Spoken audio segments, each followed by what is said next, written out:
Según la mundialmente famosa organización no gubernamental conocida como Transparencia Internacional, Venezuela es el país más corrupto de Latinoamérica. Según lo que reseña el diario venezolano El Nacional a través de la agencia de noticias EFE, Venezuela comparte el puesto 158 con Haití, que es la nación más pobre de América, y está por debajo de Colombia, Argentina y Honduras. La corrupción todavía es organizada en Latinoamérica, con Venezuela como máximo exponente y con Uruguay y Chile como los países más transparentes de la región. Esto, de acuerdo con el último índice de percepción de la corrupción 2015 de la ONG Transparencia Internacional, lo cual publicó en un informe. En el estudio, basado en la percepción de expertos del sector privado sobre la corrupción en el público, destaca este año el caso de Brasil, el país que más descendió en el índice mundial 5 puntos tras salir a la luz el escándalo de Petrobras. Es decir, el estudio se basa en que el sector privado emite un juicio de valor, pero basado en un análisis sobre la corrupción en el sector público, ya que el sector privado, en cierta manera, depende de lo que el sector público vaya organizando, pero si el sector público no funciona, el sector privado no es que no pueda funcionar, sino que se ve afectado, porque de alguna u otra manera están relacionados, lo quieran o no. Lo que sucede es que en esa balanza, si hay un desequilibrio, en este caso el del público genera un peso importante por la corrupción que tiende también a desestabilizar el poder o al sector privado. Entonces es aquí cuando se genera la corrupción. También bajó 4 puntos Guatemala con la caída del presidente Otto Pérez Molina tras el descubrimiento de una red de fraude aduanero conocida como La Línea. Y también Chile, ejemplo tradicional de limpieza en la región, perdió 2 puntos en un año en el que el hijo de la presidenta, Michelle Bachelet, se vio envuelto en un caso de corrupción. A pesar de ello, señaló a la agencia EFE el director de las Américas de Transparencia Internacional, Alejandro Salas, 2015 debería ser considerado como un año muy interesante, ya que salieron a la luz grandes escándalos en distintos países y personas que parecían intocables apenas 12 meses antes y acabaron en la cárcel o ante la justicia. Tenemos el ejemplo de el caso de Petrobras. Muchas personas estuvieron implicadas y ahora están tras las rejas. Lo mismo sucedió con la red de fraude aduanero La Línea, descubierta en Guatemala. El gobierno simple y llanamente pasó por una transición, se renovó por completo, el presidente destituido, también fue destituida la vicepresidenta Roxana Valdetti. Otto Pérez Molina está en prisión preventiva actualmente, y es un ejemplo de cómo un país puede luchar contra la corrupción y acabar con ella. Chile, que parecía muy limpio, también tuvo un caso de corrupción, el hijo de la misma presidenta. Tenemos también el caso en el que en Venezuela se han desarrollado casos de corrupción debido a, primero, la fuga de 20.000 millones de dólares de Caribe, muy conocido ese caso, también supuestos fondos desviados y malversados depositados en el Banco de Andorra por parte de capital de PDVSA que el gobierno maneja, pero son casos muy puntuales. Frente al estancamiento de los últimos años, subrayó, comienzan a verse movimientos y novedades, con millones de personas en las calles de Guatemala, Honduras o Brasil pidiendo que se ponga freno a la corrupción. En Guatemala ya se dio un cambio, en Honduras se pide que haya más transparencia. Recordemos que allí también se dio un caso de corrupción por desvío de fondos del Seguro Social para las pensiones de los adultos mayores hondureños para financiar campañas políticas. El caso de Brasil, el caso de Petrobras, pero también la implicación de la presidenta en supuestos desvíos de fondos que tenían que ser depositados en la banca pública y que fueron utilizados para financiar los programas sociales del gobierno socialista y populista de Dilma Rousseff. Para ello se pide un impeachment o juicio político a la presidenta, y una gran parte de la población brasileña, al parecer la mayoría, pide la destitución, un juicio político y posterior destitución de Dilma Rousseff de la presidencia de Brasil. El desafío ahora, según Transparencia Internacional, será abordar las causas sistémicas que permiten la corrupción, lo que en la mayoría de los casos exigirá profundas reformas institucionales. Ya eso es algo que voy a tocar. Hay una causa sistémica, que es la disfuncionalidad de las instituciones. ¿Y por qué se da la disfuncionalidad de las instituciones? Por incumplimiento del principio básico y fundamental de toda democracia, la división de poderes, la separación de poderes. Si no hay separación de poderes, las instituciones no funcionan correctamente. ¿Por qué? Porque se genera esa situación en la que hay interrelación o la conexión interpersonal por amiguismos, clientelismos políticos de una institución o de un poder con otro, legislativo, ejecutivo y judicial, tienden a afectar el funcionamiento de las instituciones porque siempre hay alguien que se ve beneficiado, pero siempre hay alguien que también resulta afectado. Es por ello que dejan de funcionar bien las instituciones, trae problemas de corrupción, trae desestabilización institucional, desconfianza y por ende estos casos de corrupción realmente muy fuertes en estos países. El índice global de 2015 mantiene a Dinamarca como el país más transparente de los 168 analizados, mientras que Somalia y Corea del Norte siguen como los estados con los sectores públicos más corruptos. En la región latinoamericana, Uruguay sigue a la cabeza como el país más transparente y ocupa el puesto 21 de la tabla con 74 puntos, el máximo de 100 que denotaría la ausencia total de corrupción. Uruguay no es corrupto. Tenemos el caso también de países que son los más corruptos del mundo. Ojo, esto es un informe que detalla que Venezuela es el más corrupto de Latinoamérica, no del mundo. Pero los más corruptos del mundo son Somalia y Corea del Norte. Ahora, Uruguay mejoró un punto y amplió así su distancia frente a Chile, que ha perdido 3 puntos hasta los 70 y se sitúa en el puesto 23 de la tabla. También logra el aprobado Costa Rica con 55 puntos y en el puesto 40. A partir de ahí se suceden los suspensos y la peor calificación le corresponde a Venezuela. En el puesto 158 de la tabla con solo 17 puntos, 2 menos que en el anterior índice. Comparte puesto con Haití, que sigue su evolución negativa y también pierde 2 puntos, también tras la crisis política que se vive actualmente en este país. Paraguay sigue en la lista en el puesto 130, pero solo destacó la mejora de 3 puntos respecto al anterior informe, hasta los 27, y los atribuyó a las medidas adoptadas para dinamizar el clima de negocios en la región. Recordemos que Paraguay domina el Mercosur. En el mismo puesto se coloca Nicaragua y algo por encima en el puesto 123 se sitúa Guatemala con 28 puntos. Honduras pierde 2 puntos hasta 31 y aparece en el puesto 112 de la clasificación, mientras que Ecuador, que baja un punto, y Argentina, que pierde 2, comparte el puesto 107 con una nota de 32. Argentina también ha experimentado casos de corrupción. El más famoso, el de los fondos buitre, desvío de fondos a estos fondos de compensación que no fueron utilizados correctamente por el gobierno tanto de Néstor Kirchner como el de Cristina Fernández de Kirchner. En el puesto 103 se coloca la República Dominicana, que gana un punto y logra 33. En el 99 Bolivia, 34 puntos, uno menos que en el anterior estudio, y en el 95 México, que mantiene los 35. Perú baja 2 puntos hasta los 36 y se sitúa en el puesto 88 de la tabla, mientras que Colombia se queda con los 37 que tenía en el puesto 83.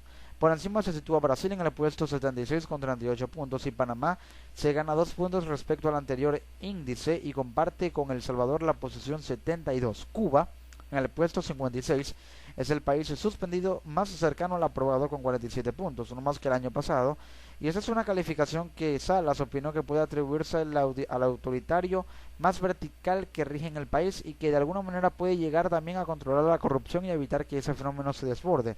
Debido al totalitarismo, al autoritarismo y al radicalismo político e institucional que hay en Cuba, el Estado, ya que es una dictadura de facto, puede controlar las instituciones de manera tal de que haya corrupción, de que la permita o de que no haya y que no la permita.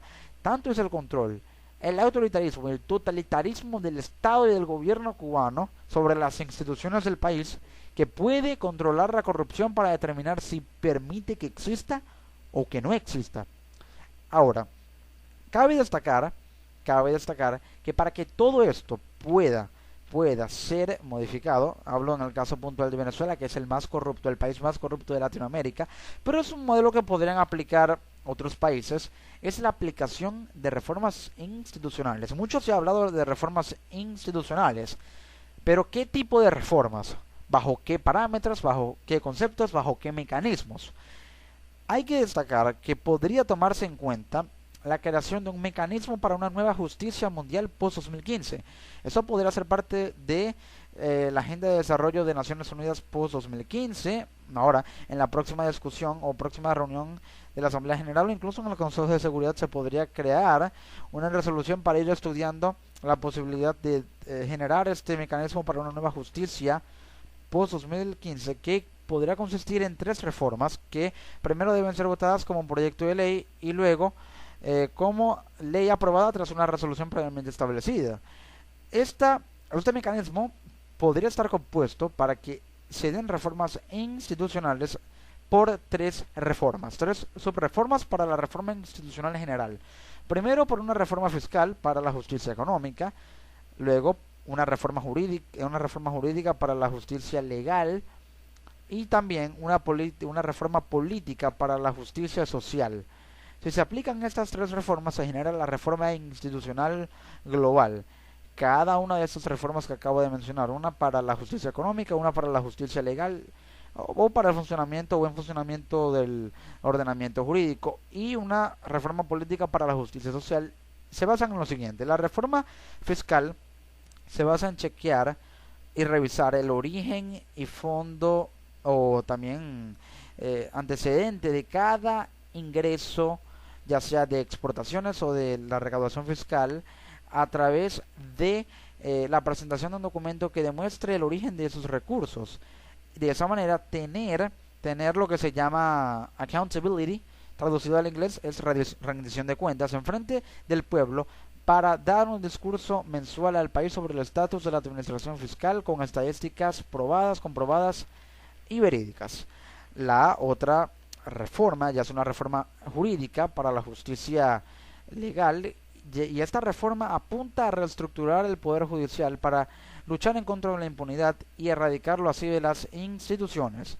La forma en que esta meta podría ser alcanzada es creando una comisión de alrededor de 10 personas por caso, por cada crimen, por caso, para que cada una pueda probar e investigar cada característica del crimen, como por ejemplo el lugar, el tiempo, el autor intelectual, el autor material, las armas utilizadas, las posibles causas, los antecedentes mentales, antecedentes familiares, posibles relaciones y conexiones entre el criminal, el delincuente y la persona afectada, y finalmente las posibles consecuencias del crimen. Cada persona que integre esta comisión va a encargarse de cada una de las categorías mencionadas para juntarlas e integrarlas todas en un solo reporte que se ha llevado a la Fiscalía General del país para asegurar que no habrá impunidad y aplicar los correctivos necesarios.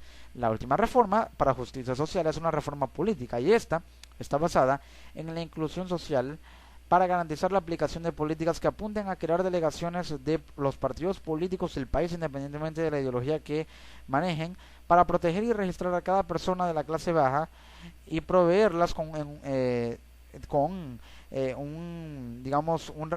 recurso un recurso mensual para poder subsistir expresado en una cantidad específica de dinero y comida.